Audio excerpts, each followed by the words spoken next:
शुभांगाय मंगलाय महोजसे सिंहशैल निवासाय श्रीनृसिंहाय मंगलम।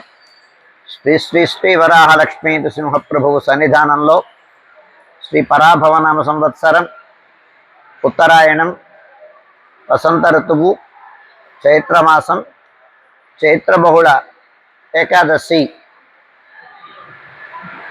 అనగా 13వ తారీఖు ఏప్రిల్ నాడు యథావిధిగా ఆనాడు 4 గంటలకు సుప్రభాతం అయిన తర్వాత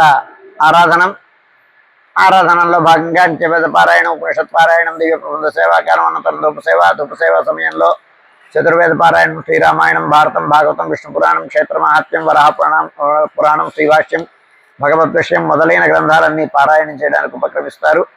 అనంతరం బాలభోగ నివేదనం అయిన తర్వాత నిత్యహోమం, బలిహరణం అయిన తర్వాత మంగళాశాస్త్రం, చేత్మర గోష్ఠి, తీర్థ వినియోగం అయి చుట్టు సన్నిధుల్లో మంగళాశాస్త్రం పూర్తయిన తర్వాత ఈనాడు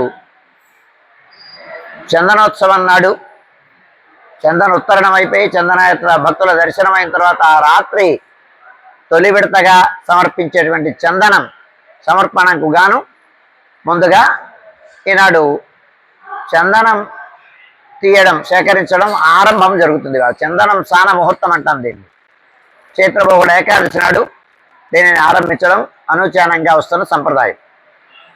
ఈ సందర్భంగా ఇవాళ రోజున సుప్రభాతం, ఉదయం ఆరాధనతో సహా అన్ని ఆర్జిత సేవలు రద్దు చేయబడతాయి.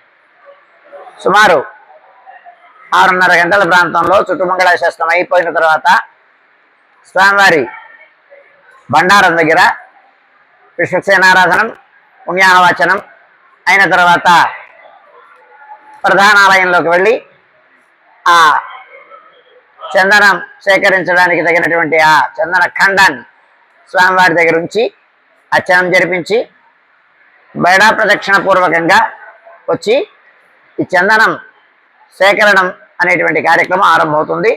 ప్రధాన అర్చకుల వారు, స్థానాచార్యుల వారు, తర్వాత కార్యనిర్వహణాధికారి వారు చందనం సేకరించడం ఆరంభిస్తారు, ముహూర్తం చేస్తారు. ఇదైన తర్వాత శ్రీకార్యపరులైనటువంటి వారందరూ వారి వారి స్థానాలలో ఉండి ముఖానికి వస్త్రాన్ని ధరించి ఈ చందనం సేకరణం అనేది ఆరంభిస్తారు. ఇది సుమారుగా ఒక 3-4 రోజుల పాటు ఈ కార్యక్రమం కొనసాగుతుంది.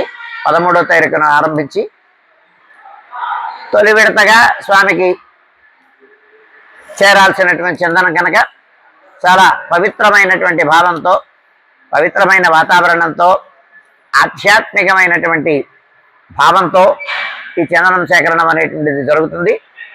చాలా విశిష్టమైన సన్నివేశం. ఎందుచేతంటే పరమాత్మ తాను ధరించినటువంటి ప్రతిదీ ప్రసాదం. ఆ ప్రసాదంగా మనం భక్తులు భావించేటువంటిది. అంతేకాకుండా మీరు గమనించండి, స్వామికి సమర్పించేటువంటి చందనంలో కూడా అంతరాత్మగా, అంతర్యామిగా స్వామి ఉంటాడు. మనవాడు చూస్తుంటారు, అది కాకతాళీయంగా ఏర్పడుతుంది. స్వామికి సమర్పించడానికి సేకరించిన చందనంలో స్వామి యొక్క రూపం కనిపిస్తుంటుంది. ఇది చాలా అద్భుతమైన సన్నివేశం. అందుచేత ఈ కార్యక్రమంలో ఈ శ్రీకార్యపరులందరూ భాగస్వాములు అవుతారు. స్వామివారి యొక్క ఆలయంలో ఉండేటువంటి వారు ఈ చందనం స్నాన ముహూర్తం అంటాం.